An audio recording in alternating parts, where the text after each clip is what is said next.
Presented by the knowledgeable story. कहानी जूता polish करने वाला लड़का। ये कहानी एक गरीब बच्चे की है जो अपनी बूढ़ी माँ और बहन के पेट पालने के लिए रेलवे स्टेशन पर बूट पॉलिश करता है। राजेश अग्रवाल को काम के सिलसिले से बम्बई से दिल्ली जाना था। रेलवे स्टेशन पर बैठे गाड़ी की प्रतीक्षा कर रहा था। तभी जूते पॉलिश करने वाला लड़का आकर बोला, साहब बूट पॉलिश कर दूं? उसकी दयनीय सूरत देखकर उन्होंने अपने जूते आगे बढ़ा दिए। बोले, लो पर ठीक से चमकाना। लड़के ने काम तो शुरू किया, परंतु अन्य पॉलिश वालों की तरह उसमें स्फूर्ति नहीं थी। वे बोले, कैसे ढीले ढीले काम करते हो, जल्दी जल्दी हाथ चलाओ। वह लड़का मौन रहा। इतने में दूसरा लड़का आया। उसने इस लड़के को तुरंत अलग कर दिया और स्वयं फटाफट काम में जुट गया। पहले वाला गूंगे की तरह एक और खड़ा रहा। दूसरे ने जूते चमका दिए। पैसे किसे देने हैं, इस पर विचार करते हुए राजेश ने जब जेब में हाथ डाला, लगा कि अब इन दोनों में पैसों के लिए झगड़ा या मारपीट होगी। फिर उन्होंने सोचा, जिसने काम किया उसे ही दाम मिलना चाहिए। इस पर उन्होंने बाद में आने वाले लड़के को पैसे दे दिए। उसने पैसे तो ले लिए, परंतु पहले वाले लड़के की हथेली पर रख दिए, प्रेम से उसकी पीठ थपथपाई और चल दिया। राजेश विस्मित नेत्रों से देखता रहा। उसने लड़के को तुरंत बुलाया और पूछा, ये क्या चक्कर है? लड़का बोला, साहब यह 3 महीने पहले चलती गाड़ी से गिर गया था।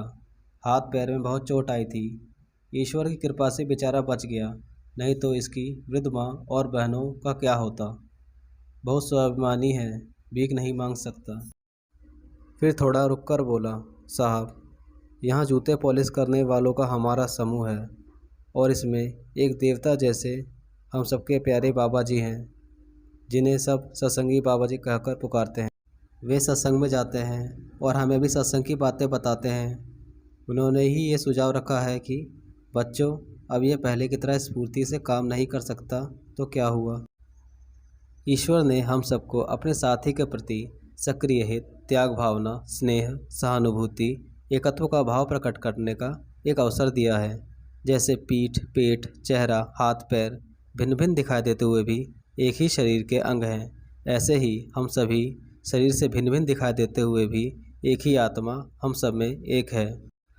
स्टेशन पर रहने वाले हम सब साथियों ने मिलकर तय किया कि हम अपनी एक जोड़ी जूते पॉलिश करने की आय प्रतिदिन इसे दिया करेंगे और ज़रूरत पड़ने पर इसके काम में सहायता करेंगे।